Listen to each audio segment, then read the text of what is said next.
I met a gypsy. Let's watch this run anyway. This is obviously the winning Rampage run 2024. One Mr. Brandon Semenuk, the freak of all freaks. No vest. Decided to ditch the vest. Yeah. Overheated. McLovin, take off the vest. He did it. Well, he didn't land it with the vest on, so Yeah. big fan of the vest. So I have a Carhartt vest. It's like probably my favorite item of clothing that I've ever bought. It's one of those ones too where you're like, do I really need a vest? Yeah. And then you get it and you're like, I love this. I want to wear this to bed. I do. All right, so he's pulled the trigger. Oh, fast forward to that. Oh, yeah, here he goes here. Still run 26 rear wheel. Holding it down. He was the only rider to actually manual that top pad too. The truck. Trucks. Look at the wind blowing in the back one and the front one. Dude, See, the like, if wind that's was gnarly. But see how that's actually headwind. Oh, it's compared dead right there, yeah. Dropped off a bit there, yeah. So, yeah, you can't criticize Tom. Hold on, pause it for me. Yeah, I was going to say about Tom, right? Yeah. So, like that, yeah, that was basically a the table. same thing. That's a pretty dope 1 foot table. Sick for sure. table. 100%. But But Tom. you can't criticize a guy Yeah. that realistically very similar. Like he did a 1 foot table there. Yeah. Not that that's not a great thing. Totally. But I just don't think that it's like that Well, much run of a to deal run, yeah. breaker. You know what I mean? And the You're fact not that they basing claim your that. you're not basing your run around it. No, that did not win Brandon the Red No. Bull Rampage. Yeah. That trick right there. But apparently lost it for Tom. Yeah. Yeah, it's a weird one, man. Sick.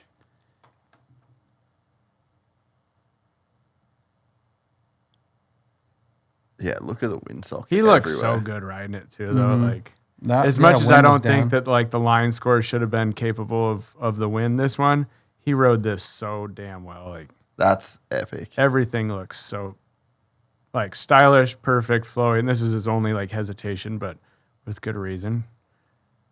Yeah, that's so cool. I love the way you guys broke that down before too. And he got that so clean this time. And then, yeah, into this. Just bolts. God. Actually, I forgot he got a little bit Yeah. wicked on that. Yeah, a little bit squirrely there. And then Oppo 3, Dude, like a G. he was sessioning this one of the practice days and just did a different trick off that every single time. He likes bike riding just a little bit more than everyone else. Was it Garrett Reynolds said that about, or no, Dennis Anderson said that about Garrett Reynolds. He's like, he just likes bike riding a little bit better than all of us. He is way too good. And man. you know what is like wild too with Brandon? Like there's just everyone's got a crew, everyone's got a posse. They're like you're coming down the mountain into like this huge group of people. And then Brandon just like chucks his bike and he's just chilling there by himself. We were like filming with him the whole week and I'm like, I felt weird if I'm like the only one that goes out. I'm like, would he be mad if I like gave him a high five right now? Like, is he just enjoying his time? He has a very interesting mind, dude. He's He's unreal. for sure an introvert, but that's like, he's the delicate genius, what Tyler Moreland used to call him. But he is one of the strongest mental competitors in the history of anything. And man, like, I've been lucky enough the last like 12 months to spend a bit of time around him. Just such a good, genuine, nice guy sure. too. Like he's so, I mean, he's obviously like not underrated as a rider, but man, like he's just such a cool, nice guy too. Yeah, you know? I think what you're kind of hinting at is he's underrated as a person because he doesn't want his life public, which I respect. Like he's an introvert a little bit, but he's also just wants to keep his life private. And hats off to him for that. I mean, he does his own program and runs everything. Like, dude, he's an artist. Like he's an even with his Instagram and everything. He doesn't need to show pictures of his daily life. He wants to show what he does for His a living. job, He does his job and keeps it separate. And I think it's refreshing, especially for someone to have that big of a following. Yeah. But not really letting people in that much, But he's a good dude, great dude. Just that can be separate. Like he can keep that, delineate it from his career. Well, and even, like those friends and family passes, so hard to get such a small amount. Gives one of them to my wife. No shit. Because I'm like, man, I just really want to bring my, like, oh, I'm going to get my media pass. Like, I'll try and get sorted. But I'm trying to bring my wife out. I loved it. He's like, no, don't worry about it. I'll get her pass. So just little, like you wouldn't, not like you wouldn't expect it from him, but like I didn't even want to ask. Yeah. I'm like, nah, just let's not worry about it. It's like, no trouble at all. Good So it's just, like those little things, like you're never going to like get that insight, like he's that guy. But, it's those things that are like very telling in a person, And he's not out. And he doesn't, He's not going to tell everyone that. But like he gave Dylan Stark his first bike. Like he gave him a downhill bike. Yeah. He didn't go and broadcast it to the world and say, look at what the good deed I did. He just did it because it was the right thing to do. Yeah. Yeah. So super, super cool guy. Like, and just, you're right. It's not that he's doing it for the right reasons. Yeah. And it's not that people think he's not a good guy. It's just people don't know. Yeah. Like he just doesn't give any of that shit away. What do you think's going on here? What Brandon's reaction? Let's watch that. How do you think he feels about the score? Details of the run even more. Turn the kind of volume deciding up a bit. what Go to the value is more to them. Those technical features or those massive amplitude features. And like Cam was saying, the judges always talk about. We're going off amplitude, deductions. Simon had like more deductions available, but I don't think they should have met. Like, cause he tagged on 2 jumps, right? 2 jumps, yeah. But I don't think rode a little bit slower. But if you go back to what we kind of were talking about, tiny bit, right?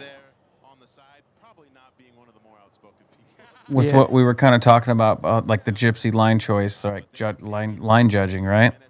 Like Brandon rode his line like better than you could ever think of, and more technical. But I think on my opinion side, like if I'm in that GYPSY line choice judging, right? Like I'm gonna set it just below, than Godsy's line. Yeah. But But he then wrote there's it room insane. to add. Yeah. He wrote it insane. Godsy could definitely clean it up for sure. Yeah. Care where I end up, to be honest. I didn't want to leave it at that. I wanted to get a run. I wanted to just put on a good show, and I'm happy. We waited it out. It definitely was a little bit windier, but yeah, super happy to get down. Just turn to your left. Wow. Even he's like, Brandon Semenuk takes over the Yeah, I lead. think he was a little surprised. I think Yeah. so. Did you expect Even that? before When you the were score. down here and they were taking their time, what did you expect? To be honest, I wasn't expecting that. It's so hard to know. Like I look at all the other lines, and dudes are riding so good. The first runs are insane. So yeah, I mean, I was just happy to get to the bottom. Yeah. Obviously, that's a great score, but it's so hard to tell. Like this event's insane, and I'm just so happy to watch all my friends kill it today. Yeah, it was such a great rampage. We still have a few he's more definitely not riders left to claiming go, the but win. No. What a great score and what a great know? run, Brandon. Yeah. And there you see, It's a weird one, right? It's like Simon had like Turn two. that audio down. Simon had like 2 cases, but then like this.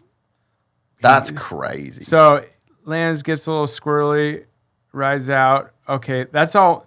Like they tend to like give bonus points for that, or like it looks cool and exciting, and he held it together, but it was roughly a mistake, right? Because it makes it just look so much more compelling. But then if you like definitively case, it doesn't look as cool. But that was also a mistake and messes up your speed for the next feature. So like it's just adding a little bit of adversity to continue on.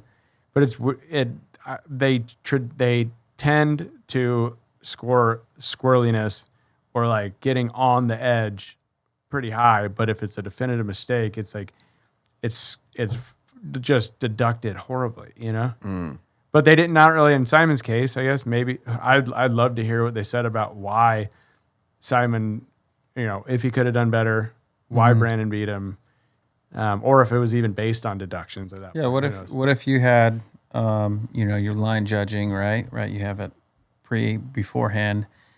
Then you go to potentially like all the riders ride, and you get you get your scores out after everyone rides, and then you go out and after that, and then you have like, you can actually find out what the judges were thinking or not thinking in the like runs. open judging, like open scoring kind of thing. Because we'll never know who judged what, and Well, Maybe that's where I for- think like if maybe the that's for safety. deductions came in, you know what I mean? Like you Yeah. could literally see like you'd have the Yeah. score, it'd be Oh, like yeah, the 92.5, and then it's like flow was like you're saying on Veracross run is like, okay, the flow, he didn't need to go slow into that. The flow, there's a point gone. Yeah. And then it's like on, I don't know, fucking cleanliness in terms of like cases Amplitude and and things like like there'd that. have to be, because I feel like casing, over rotating, getting squirrely comes into like that's a category. You know, so and then if you saw like the score projected score was a 94.5 minus at these deductions, you can see there's four categories of deductions. Bang, bang, bang, bang, bang. That's what the score adds up to. Like you could literally then walk to the top of the hill and go, all right, if I don't case and I don't do this and I clean up that and I go a little bit faster into these runs, I'm going to get the score. And whether or not that's consumer facing, whether it's just only The told riders to the know. riders, Yeah. because that would ruin a little bit of the suspense and the allure of it, you're right, for the spectator. But who knows? And It's wild to me that even, you know, as athletes, we're like, I don't know how I'm going to score. Yeah. You actually have no realistic, you're like, you think you do, but then when you come down, you're like, all right, I guess I was there's here. no baseline at all. There's no baseline, of where we think we're going to score. We can try and guess, you know, from a previous year or how they're doing runs, but if you're going early, you have no idea. Yeah. But I think there needs to be something added to it where you actually have an understanding of where you might, if everything went well and your line was perfect and you did a great job, all that, you're going, oh, I'm going to end up here in fifth or where X spot. If you enjoyed this content, please like and subscribe. And to listen to the full 3-hour podcast, search Gypsy Tales in your favorite podcast platform or click the link in the description below. Gypsy Gang.